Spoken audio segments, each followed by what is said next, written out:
Baik, puji Tuhan. Sehat, dahsyat sekali Tuhan Yesus.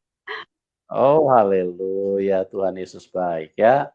Inilah teman-teman, setiap hari, setiap jam, ada begitu banyak orang yang dijamah Tuhan. Dipindahkan dari Amin. gelap kepada terang, dipindahkan dari Amin. kematian kepada hidup.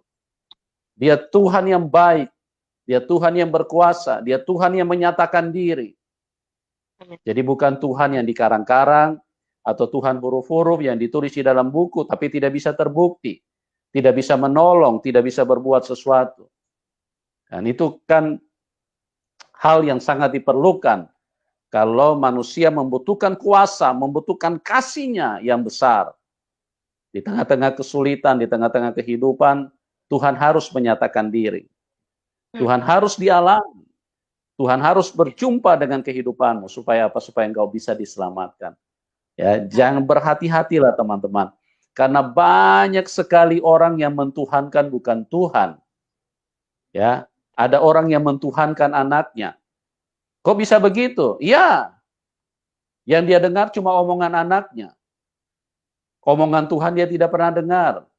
Firman Tuhan bicara dia tidak pernah dengar. Tapi kalau anaknya bicara dia dengar. Itu orang yang mentuhankan anaknya. Ada orang yang mentuhankan istrinya. Kalau istrinya bicara dia dengar. Kalau Tuhan bicara dia tidak dengar. Ya itu kan sudah terjadi di Taman Eden. Bagaimana Adam mentuhankan istrinya Hawa. Hawa bilang makan saja ini. Dan dia ikut makan. Berarti dia mentuhankan istrinya Hawa. Nah kalau Anda siapa Tuhanmu? Ada orang yang mentuhankan uang. Ya, uang yang memerintah atas kehidupannya. Kalau uang sudah bicara, maka dia akan tunduk dengan segala aturan. Jam 3 pagi pun dia bisa bangun, jam 2 pagi pun dia bisa nggak tidur. Kalau uang sudah berbicara, kalau uang sudah memerintahkan dia. Tapi kalau Tuhan bicara, dia tidak pernah tunduk. Tuhan bilang banyak menyembah, dia tidak pernah menyembah. Nah inilah orang-orang yang mentuhan. Ada orang yang mentuhankan batu, mencium batu. Ya, ada orang yang mentuhankan batu. Tidak pernah jelas Tuhannya, tapi dia datang, dia merasa batu ini luar biasa. Ada orang mentuhankan keris, ya. Ada orang mentuhankan makanan, pokoknya asal makan, wah itu menjadi kesukaannya. Macam-macam orang mentuhankan di dalam. Ada orang mentuhankan mobilnya. Sepertinya kayaknya dia tidak bisa hidup kalau tidak bersentuhan dengan mobil. Ya, ada orang yang bertuhankan seksualitas. Hidupnya dari pagi sampai malam cuma nge-seks terus. Itu orang-orang yang bertuhankan seks. Nah, Anda sekarang ini sedang bertuhankan siapa? Tuhan yang benar adalah Tuhan Yesus Kristus. Anda harus dengar kepada dia. Ya, ada orang yang bertuhankan manusia. Ada orang yang bertuhankan kegaiban. Oh, dia gaib, gitu loh. Dia gaib, gitu. Ya, dia tidak bisa dijelaskan. Nah, Anda hanya bertuhankan sesuatu yang tidak jelas. Pada malam hari ini teman-teman kita akan dengarkan kesaksian dari Mbak Fiona. Terima kasih ya Mbak Fiona. Gimana kabarnya? Puji Tuhan, dahsyat Pak. Tuhan Yesus dahsyat. Haleluya. Ya, Tuhan Yesus dahsyat ya. Oke Mbak Ya, Fiona, saya tidak bicara lagi lebih panjang. Waktu dan ya. tempat saya serahkan kepada Anda untuk bersaksi bagaimana Tuhan Yesus menyatakan diri kepada Anda, tentunya dimulai dari latar belakang dulu ya. Silakan Mbak Ya, Fiona. ya. Baik, terima kasih Pak Yusuf yang sudah memberikan kesempatan saya untuk bisa bersaksi. Saya di sini mau membagikan kesaksian saya.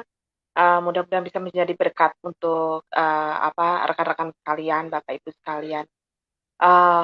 Saya lahir pada bulan Mei tahun 87.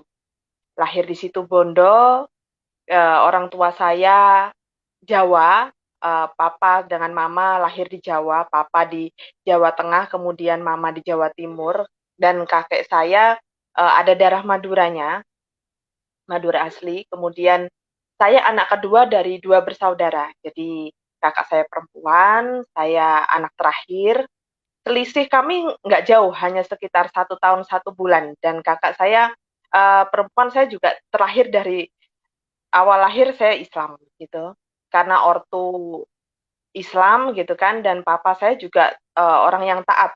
Maksudnya dia tidak pernah meninggalkan sholatnya seperti itu. Saya lahir di Situbondo, kemudian pada sekitar tahun 89, umur saya sekitar 3 tahun, itu saya pindah ke Surabaya karena orang tua dinas ke Surabaya, sudah dinas di Surabaya. Kemudian tahun 90 pindah ke Sidoarjo karena orang tua sudah punya rumah, puji Tuhan waktu itu punya rumah, terus kami sekeluarga pindah ke Sidoarjo. Nah, kemudian tahun 92 saya TK. Saya sekolah TK tidak jauh dari rumah karena memang saya anaknya biasa kalau anak bungsu begitu agak penakut-penakut seperti itu. Jadi saya pun sekolah TK nggak jauh dari rumah. Di TK swasta yang mayoritas kebanyakan memang di situ adalah Muslim. Di TK saya tidak begitu mengerti tentang pendidikan agama dan pentingnya memang karena di dalam keluarga, terutama di keluarga inti, maksud saya di papa mama juga mereka orang yang tidak terlalu mengekang ya karena terlalu sangat sibuk dengan pekerjaannya. Mereka benar-benar workaholic seperti itulah. Jadi hidupnya dari pagi ke malam, besok lagi bekerja lagi seperti itu.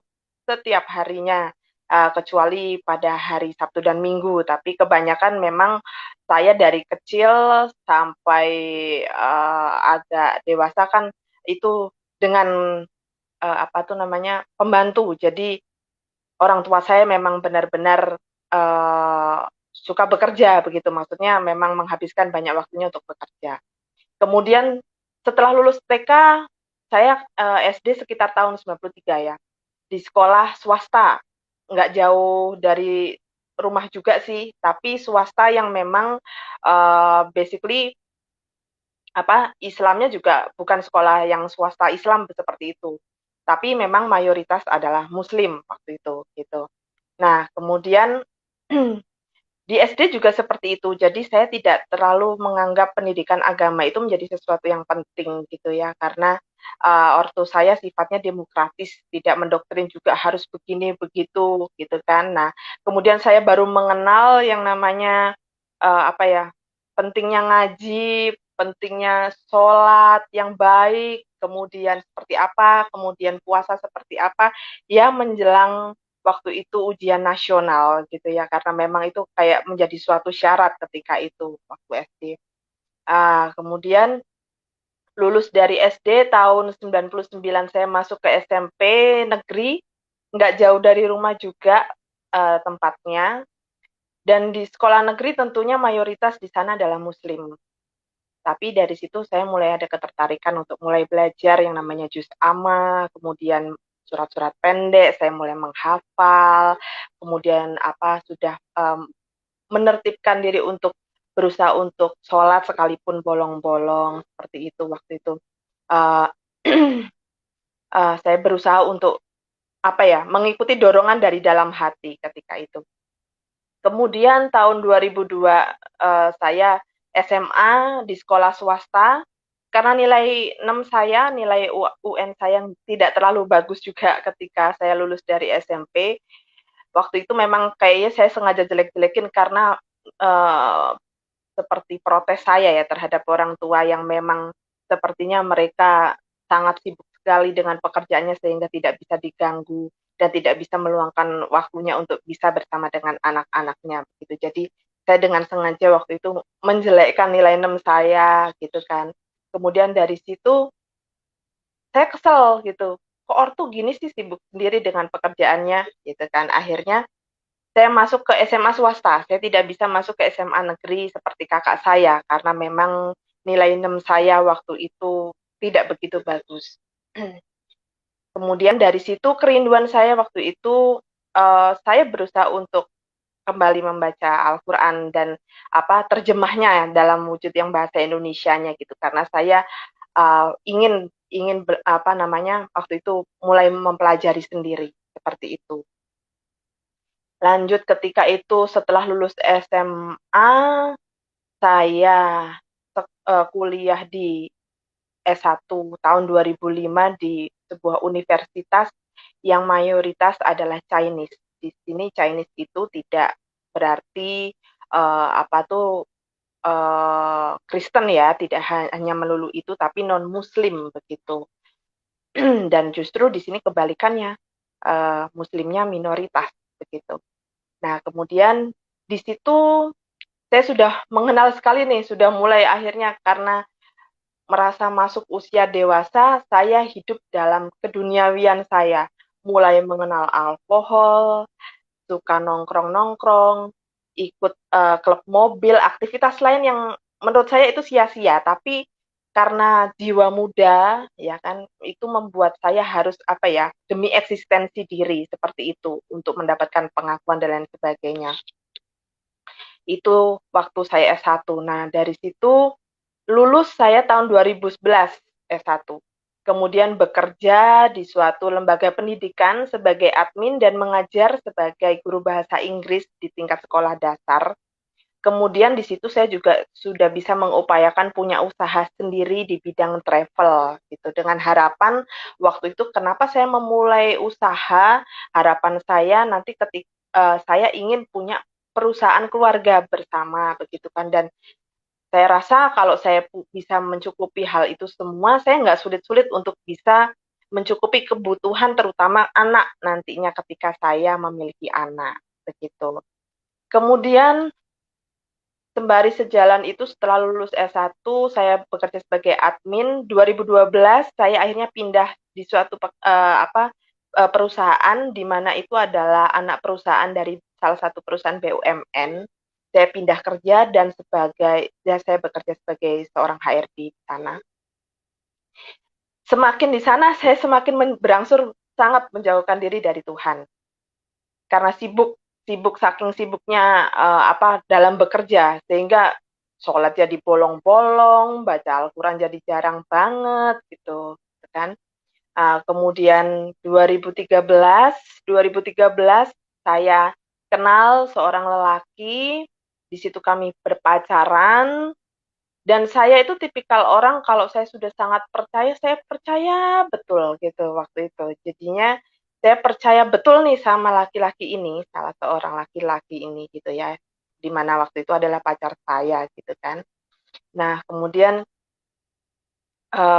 ternyata tahun 2014 setelah itu kami menikah, memutuskan untuk menikah. Usaha saya berikan sama dia. Saya hanya berfokus dengan pekerjaan saya sebagai seorang HRD. Kemudian karena rasa saya yang begitu sangat percaya, saya benar-benar melepaskan secara total semuanya ke dalam dia lah. Urusan-urusan tentang usaha saya dan semuanya termasuk keuangan pribadi saya dan apa ya harta benda saya ibaratnya semuanya lah yang milik saya itu saya percayakan. Dan ternyata usaha saya yang saya berikan ke dia itu ternyata habis. Semuanya lenyap setelah kami menikah. Jadi uh, semuanya habis, nggak bersisa, akhirnya membuat tahun 2015 itu divorce. Jadi divorce ini bukan karena ada banyak tanggungan yang harus saya tanggung dan dia pun juga lari dari rumah, tidak hanya itu, tapi memang dia juga terikat dengan kuasa-kuasa gelap. Jadi dia sangat menggemari sekali untuk pergi ke macam seperti orang pintar dukun atau apalah seperti itu. Yang waktu itu saya menganggapnya apa iya sih ke zaman milenium seperti ini kok masih ada seperti itu gitu. Tapi ternyata Tuhan benar-benar tunjukkan ke saya itu ada gitu dan saya dibuat seperti itu. Ketika menikah itu pun saya sering sekali merasakan badan saya sakit di bagian pundak dan saya sering menangis. Saya sampaikan ke dia apa yang dia perbuat dan waktu itu dia mengakui bahwasannya dia dalam 1 bulan ada beberapa kali untuk pergi ke orang-orang pintar gitu. Jadi memang menjadi suatu budayanya dia seperti itu ya, menjadi lifestyle-nya dia gitu.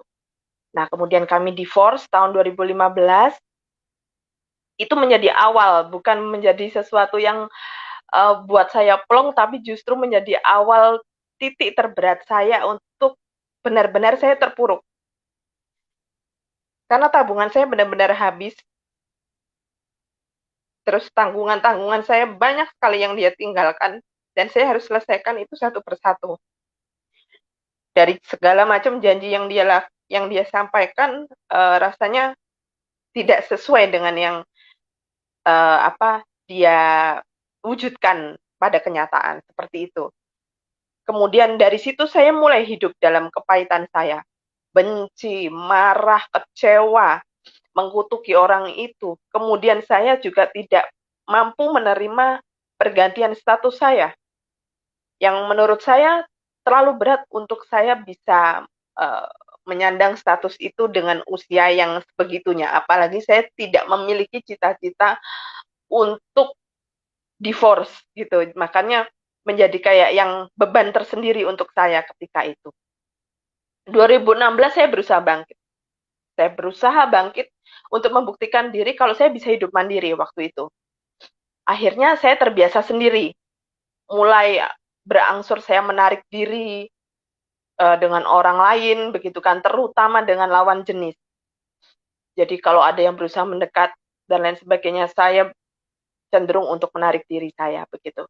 Nah, karena saya waktu itu saya hanya percaya yang namanya seorang sahabat gitu. Jadi saya mempercayakan segala apapun yang saya rasakan, permasalahan saya dengan seorang sahabat saya ini. Untuk saya bercerita gitu kan sama dia.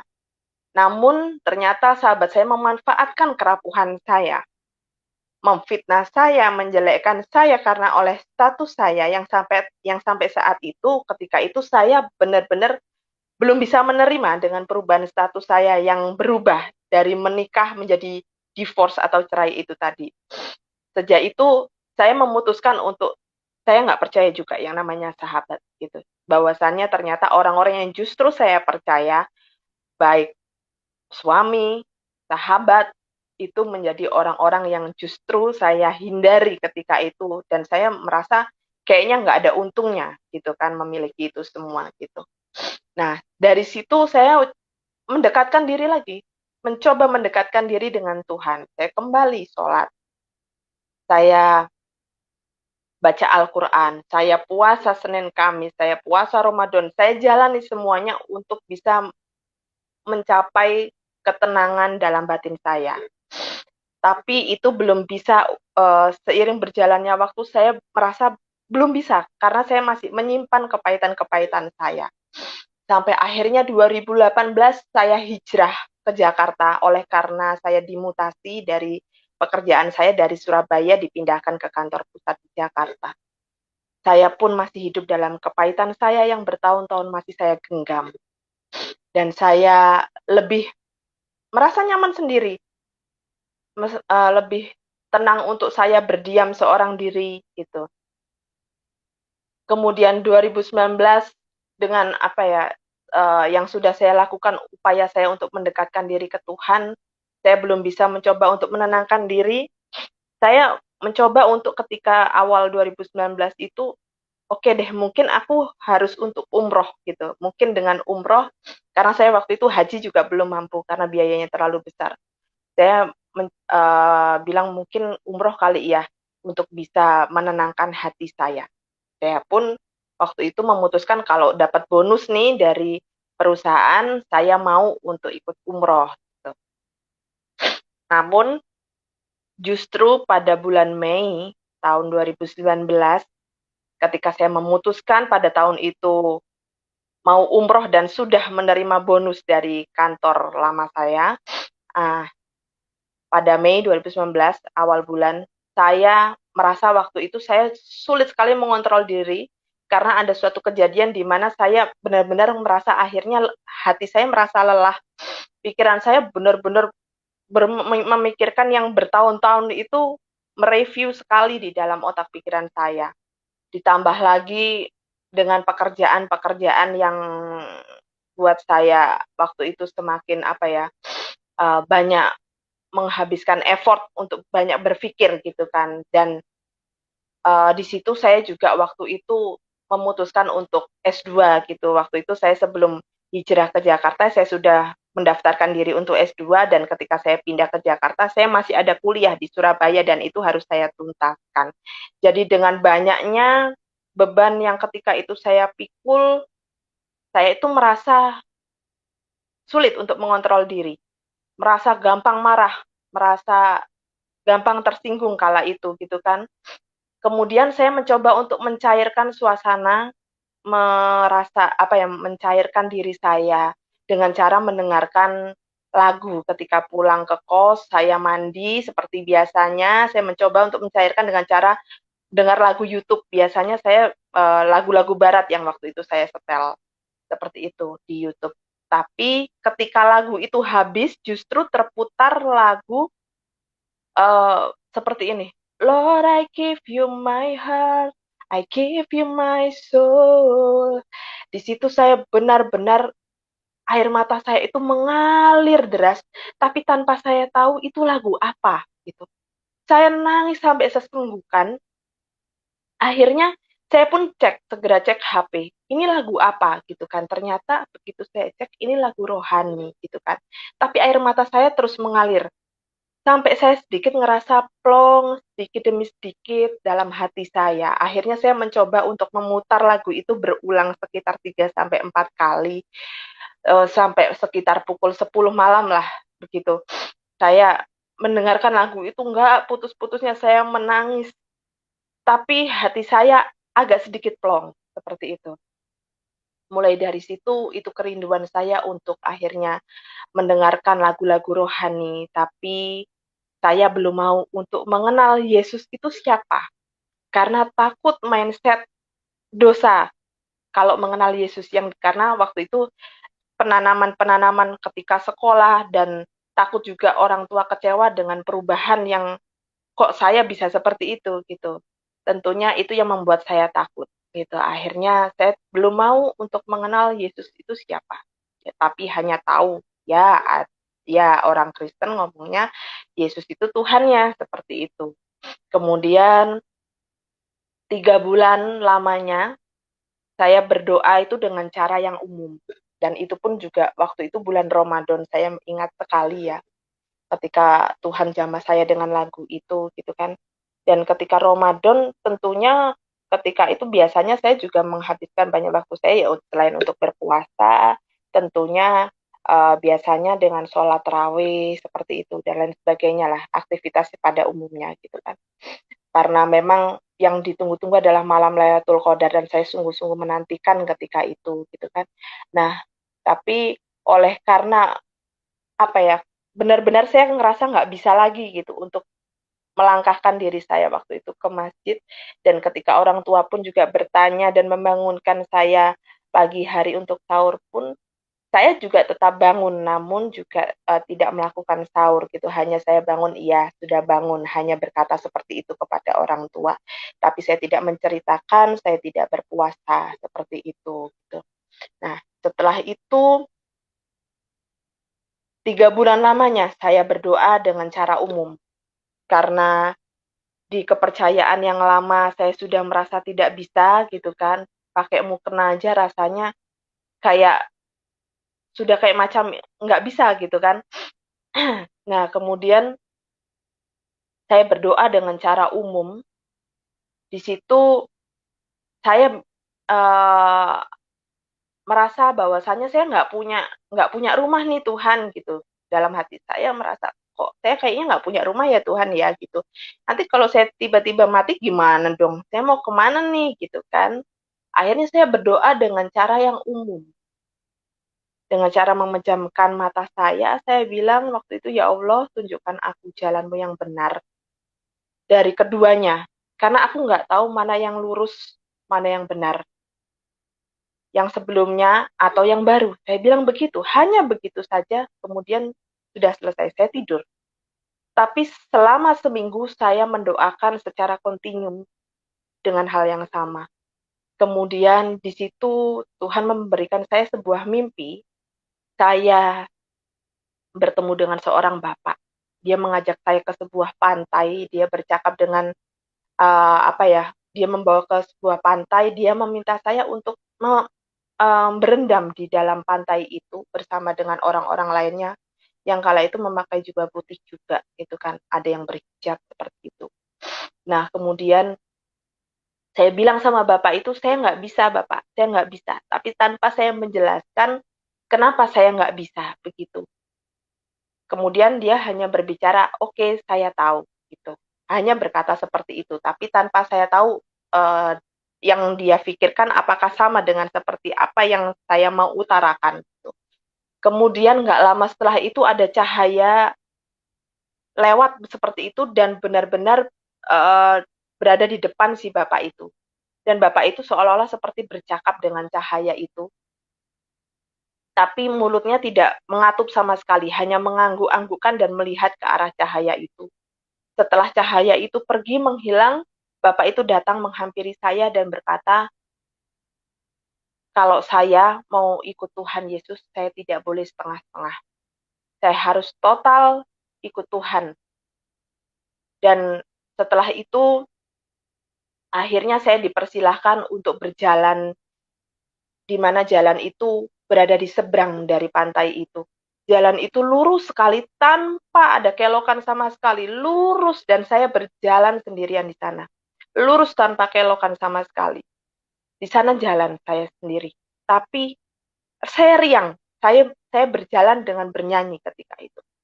Seolah-olah saya riang seperti itu. Kemudian dari situ akhirnya saya tergugah untuk memutuskan diri, oke Tuhan, aku mau ke gereja. Kamu seolah-olah saya diberikan sudah ada jawaban, saya diperbolehkan untuk mengikut Tuhan Yesus gitu. Akhirnya saya memutuskan untuk ke gereja. Kemudian saya memutuskan untuk hari Minggu pertama pergi ke gereja. Dan ketika pergi ke gereja, saya browsing gereja terdekat waktu itu Jakarta Pusat, gitu di daerah Jakarta Pusat. Saya datang ke gereja itu, menurut ibadahnya jam 6. Saya datang pukul setengah 6 pagi, namun ketika saya sampai di lokasi, ternyata security-nya bilang bukanya jam 8. Akhirnya saya memutuskan untuk sarapan terlebih dahulu. Ketika sarapan pun saya akhirnya bercakap sama Tuhan seperti biasa. Maksudnya bercakap seperti biasa, begitu saya bilang, Tuhan, kayaknya aku mau deh kalau masuk ke gereja, tapi kalau aku sebelum ke gereja, aku sudah dapat Alkitab, gitu. Saya bilang seperti itu. Kenapa saya bilang seperti itu? Saya merasa saya butuh negosiasi dengan Tuhan. Karena saya waktu itu memutuskan seperti ini berpikirnya. Kalau nggak dapat ya udah saya pulang gitu. Masih ada negosiasi dengan Tuhan karena nggak mudah untuk saya beralih seperti langsung tiba-tiba langsung ke gereja seperti itu.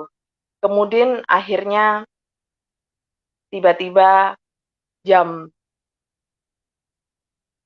7 pagi tepat ada toko buku buka dan saya pun mendapat Alkitab. Akhirnya dari situ saya memenuhi janji saya ke Tuhan. Karena saya sudah dapat Alkitab, saya ikut ibadahnya. Tanpa saya tahu di dalamnya ibadahnya kira-kira seperti apa dan apa yang harus saya lakukan di dalam gereja. Saya masuk sendiri ke dalam gereja, saya pegang Alkitab saya masuk tanpa saya tahu cara buka Alkitab kayak gimana, saya belum tahu sama sekali. Disitulah awal mula kerinduan saya untuk datang bergereja. Saya lihat pendetanya ramah, saya lihat orang-orangnya menyapa dengan baik gitu kan, jemaatnya. Saya merasakan benar-benar yang homey sekali gitu waktu itu. Akhirnya dari situ saya mulai membiasakan diri untuk rindu sekali tiap minggu saya datang bergereja gitu. Namun saya belum memutuskan 100% untuk mau membaca Alkitab karena saya belum yakin apakah ini benar nih jalan yang betul nih gitu, yang jalan yang benar gitu. Dan saya pun juga takut orang tua saya kecewa, keluarga saya kecewa tentunya. Karena apa yang saya upayakan mereka tahu saya sudah melakukan sholat, puasa, Senin Kamis seperti itulah. Karena saya takut seperti itu. Nah, akhirnya 2019 akhir seperti biasa aktivitas saya semenjak saya hijrah ke Jakarta, saya masih melanjutkan pendidikan S2 saya. Saya masih sering bolak-balik Surabaya, Jakarta, Jakarta, Surabaya untuk bisa menyelesaikan studi saya di S2 gitu kan. Nah, karena saking capeknya banyak tugas, belum lagi pekerjaan yang menumpuk dan sebagainya, pada suatu waktu di akhir tahun 2019 itu saya sempat berdoa di dalam gereja untuk Tuhan, saya bilang sama Tuhan nih, Tuhan kalau misalkan Engkau kasih 1,5 tahun aja dan saya bisa kumlot untuk bisa menyelesaikan studi S2 saya, yang saya rasa itu berat buat saya, aku mau deh untuk dibaptis, saya bilang begitu. Itulah proses negosiasi lagi dengan Tuhan gitu. Karena saya berpikiran, apa iya sih Tuhannya orang Kristen itu, Tuhan Yesus itu adalah Tuhan yang hidup. Karena saya masih bertanda tanya yang besar gitu kan akan kebenaran tersebut gitu. Nah, kemudian selama perjalanan itu, perjalanan saya menyelesaikan studi, saya sering kadang itu hari Minggu saya masih di Surabaya pun, akhirnya saya harus bergereja bersembunyi-sembunyi karena nggak mungkin saya ngomong sama orang tua gitu, bisa-bisa mungkin saya takut ketika itu orang tua tidak bisa menerima begitu. Akhirnya biasanya saya sembunyi-sembunyi, saya pakai celana pendek, saya pakai kaos, saya pakai sandal, saya bilang saya mau pergi main ke rumah teman, tapi di dalam jok motor saya ketika malam hari sebelumnya biasanya saya sudah menyiapkan pakaian saya dan sepatu saya di dalam jok motor saya. Dan saya pun biasanya berganti pakaiannya di pom bensin, nggak jauh dari gereja, seperti itu. Dan ketika di sana pun jadi saya juga sangat berhati-hati karena apa, saya benar-benar jangan sampai nih orang tua tahu, ada yang tahu saya datang ke gereja begitu, termasuk tetangga-tetangga saya. Tapi justru ketika saya seperti itu, Tuhan malah kehendaki saya bertemu tetangga saya justru di gereja seperti itu. Tapi nggak apa-apa, itu maksudnya suatu rencana Tuhan waktu itu. Cuma ada ketakutan saya gitu, khawatir orang tua mengetahui gitu. Kemudian, dan puji Tuhan, Tuhan benar-benar menggenapi janjinya. Saya lulus justru lebih hebat dari yang saya doakan. Saya lulus 1 tahun 2 bulan dan saya kumlot. Dari situ saya percaya bahwasanya ternyata memang Tuhan Yesus adalah Tuhan yang hidup. Dan saya pun menggenapi janji saya untuk uh, mengikuti kelas katekisasi untuk segera membaptiskan diri saya. Namun lagi-lagi ternyata saya menemukan kendala ketika saya hendak mendaftarkan kelas katekisasi. Benar-benar nggak mudah, seperti seolah-olah Tuhan mungkin mau menyampaikan sama saya, apa benar nih kamu mau ikut gitu kan, apa benar kesungguhanmu, seolah-olah hendak menyatakan itu. Tapi saya sampaikan sama hati, engkau sudah baik sama saya, engkau sudah menyatakan bahwasanya engkau hidup, engkau sudah memberikan mujizat-mujizatmu, bahkan uh, aku dibuat dahsyat seperti itu ketika itu. Masa gara-gara kesulitan seperti ini saya belum bisa berkesempatan untuk bisa mendaftarkan diri kelas katekisasi, saya jadi bersungut-sungut. Ketika itu saya dalam hati menyampaikan seperti itu. Kemudian saya tetap berusaha untuk dengan setia ketika setiap saya selesai ibadah, saya mencoba untuk tanya lagi, tanya lagi, tanya lagi, kapan nih kelas katekisasi, seperti itu. Sampai dengan 3 kali lamanya saya berusaha untuk menanyakan, namun belum juga ada jalan seperti itu. Kemudian ditambah lagi batin saya waktu itu tersiksa sekali oleh karena saya sudah merasa sulit untuk bisa menyatu dengan pekerjaan yang saya geluti sebagai HRD di tempat saya bekerja. Karena di situ semakin menghalalkan berbagai cara untuk memperkaya diri mereka masing-masing. Sikut kanan, sikut kiri, seperti itu. Dan saya merasa kayaknya saya sudah nggak bisa mengalir lagi, seirama lagi, sefrekuensi lagi. Akhirnya pun saya berdoa sama Tuhan, saya bilang, Tuhan, ketika aku mau ngikut engkau, aku bersedia untuk dibaptis, kok jadi sulit ya, gitu. Kok jadi gini ya, gitu. Terus aku harus gimana, gitu. Sedangkan engkau tahu di pekerjaanku aku udah nggak nyaman. Baiknya aku resign atau lanjut. Saya bilang begitu saja. doa yang sangat sederhana sekali, seolah seperti saya bercakap seperti orang tua saya pada umumnya begitu. Kemudian dari situ saya dikasih sebuah mimpi. Saya dikasih mimpi ketika itu mimpinya saya berangkat pergi ke kantor dengan seragam saya yang seperti biasanya saya pakai begitu. Dengan jaket yang saya pakai setiap hari begitu. Saya di mimpi itu saya berjalan menyusuri jalan menuju ke kantor, kemudian tiba-tiba di belakang saya melihat sinar yang begitu bersilau-silau sekali, sangat benar-benar menyinari, lebih menyinari daripada matahari ketika itu. Karena waktu itu terang, tapi dia lebih terang lagi. Kemudian saya datang. Saya bilang, itu sepertinya Tuhan. Saya datang kepada Tuhan. Saya duduk bersimpuh di bawah kaki Tuhan. Saya berusaha untuk lihat wajahnya, tapi nggak bisa.